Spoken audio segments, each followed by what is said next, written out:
Perkenalkan, nama saya Michelle Audrey Varela, NPM 197, tutor 3, grup A, dan pada kesempatan kali ini saya akan membuat video mengenai physical examination untuk pasien obstetrik yang usia kandungannya sudah 20 minggu atau lebih. Baik, saya mulai saja dari perkenalan. Selamat pagi Ibu, perkenalkan nama saya Michelle Audrey, dokter yang sedang berjaga di klinik ini pada pagi hari ini. Sekarang saya akan melakukan pemeriksaan untuk mengetahui perkiraan usia kehamilan ibu. Nanti saya akan minta ibu untuk membuka baju bagian perut. Mungkin akan sedikit terasa tidak nyaman, namun saya akan melakukannya dengan seprofesional mungkin dan tidak akan membahayakan ibu dan juga janin ibu.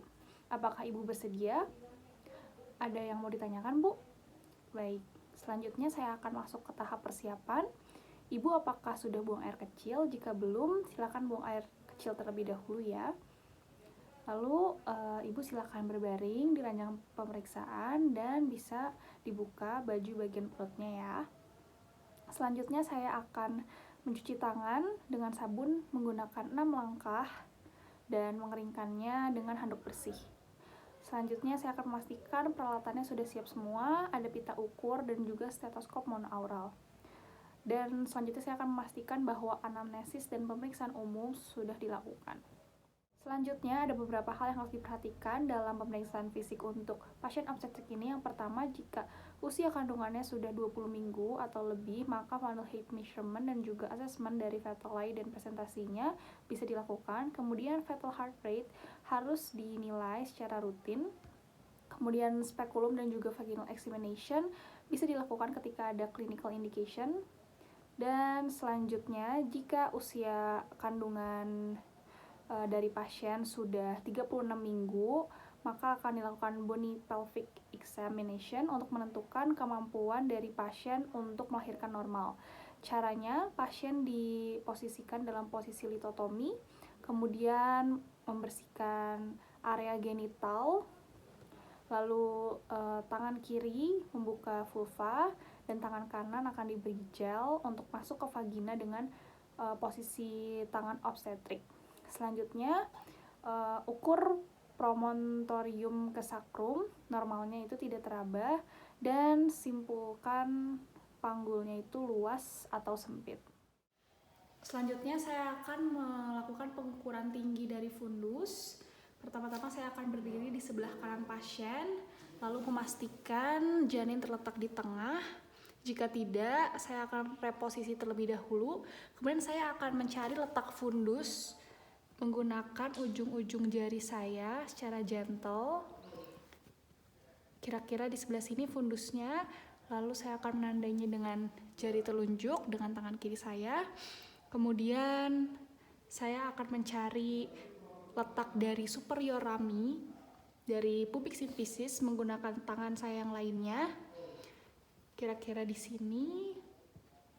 Selanjutnya saya akan merentangkan meteran dari fundus sampai ke superior rami dari pubic symphysis. Lalu catat berapa sentimeter. Kemudian lakukan sebaliknya dari pubic symphysis ke fundus.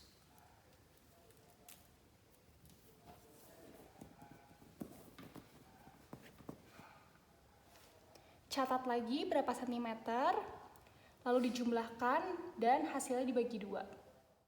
Sekarang saya akan melakukan pemeriksaan Leopold. Saya akan berdiri di sebelah kanan pasien dan menghadap wajah pasien. Pertama-tama adalah Leopold 1 dengan cara mempalpasi fundus menggunakan jari-jari dari kedua tangan saya secara lembut.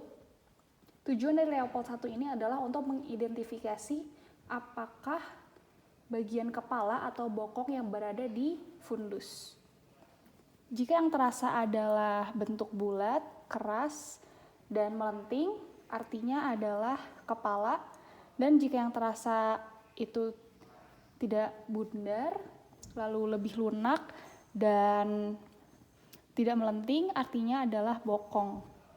Kemudian selanjutnya Leopold 2. Jadi saya akan meletakkan kedua tangan saya di area lateral Kemudian menggunakan telapak tangan dan jari-jari tangan saya dari superior, saya akan menekan dinding uterus dengan lembut. Tujuannya untuk menentukan posisi dari punggung janin ada di sebelah kanan atau sebelah kiri. Kemudian rasakan resistensinya. Apabila resistensinya tinggi dan yang terasa adalah panjang dan keras, itu artinya punggung. Dan jika resistensinya rendah dan yang terasa ada banyak, kecil, irregular, dan juga mobile, itu artinya ekstremitas. Lalu selanjutnya Leopold 3 dengan menggunakan satu tangan palpasi bagian atas dari pubic symphysis dengan menggunakan ibu jari dan juga keempat jari lainnya, mempalpasi bagian atas dari pubic symphysis ini. Tujuannya untuk mengidentifikasi bagian dari janin apa yang terletak di panggul, apakah kepala atau bokong, dan apakah sudah masuk ke panggul atau belum. Jika yang dirasakan adalah bundar dan keras, itu artinya kepala, dan jika yang dirasa adalah lembut dan asimetris, itu artinya adalah bokong. Lalu coba digoyangkan, apakah bisa atau tidak. Jika bisa, berarti masih di atas panggul. Selanjutnya Leopold 4, saya akan menghadap ke kaki pasien. Lalu pemeriksaan ini bertujuan untuk melihat seberapa jauh bagian paling bawah dari janin, misalnya kepala janin, sudah masuk ke dalam panggul. Caranya dengan kedua telapak tangan diletakkan di bagian bawah uterus, lalu mengarah ke symphysis, pubis, dengan ujung 3 jemari tangan menyatu. Lalu palpasi ke arah aksis dari pelvic inlet. Biarkan ibu jari berdampingan satu sama lain dan jari-jari lainnya secara abduktal lebih dekat terhadap satu sama lain. Lalu palpasi dinding uterusnya dan cek sudut yang terbentuk oleh jari-jari tangan kanan dan tangan kiri apakah konvergen atau divergen. Jika konvergen, itu artinya baru sebagian kecil dari kepala janin yang masuk ke panggul. Jika divergen, berarti sebagian besar sudah masuk ke dalam panggul. Yang terakhir, saya akan melakukan auskultasi untuk memeriksa detak jantung dari janin dengan menggunakan stetoskop monaural. Pertama-tama, saya akan menyiapkan stetoskop monoauralnya, kemudian mengambil stetoskop monaural dengan tangan kiri saya dan meletakkan bagian conus base-nya di punggung dari janin. Kemudian saya akan mendengarkan detak jantung janin dan membandingkannya dengan denyut nadi dari ibunya menggunakan tangan kiri saya. Kemudian ketika ada abdominal thickness yang mengganggu dari auskultasi ini, maka letakkan conus base di area yang lebih tipis kulitnya, seperti di area 3 cm di bawah umbilikus. Kemudian dengarkan detak jantung janin selama akumulasi 15 detik dengan interval 5 detik dengar lalu 5 detik istirahat. Dan dengarkan selama 1 menit untuk mendeteksi apakah ada irregularities atau tidak. Selanjutnya jumlahnya yang tadi 15 detik dikali 4 untuk mendapatkan heart rate per minute-nya. Selanjutnya catat juga perbedaan setiap 5 detik untuk memonitor ritmenya. Setelah selesai, simpan semua peralatan dan beritahu pasien bahwa prosedurnya sudah selesai. Dan untuk kesimpulannya, maka saya akan menginformasikan kepada pasien mengenai status GPA-nya, lalu usia kehamilannya berapa minggu, dan bagaimana letak janinnya, apakah sungsang, lintang, lalu history dari surgery-nya. Baik, sekian yang bisa saya sampaikan. Mohon maaf jika ada kekurangan dan kesalahan. Terima kasih dokter dan teman-teman.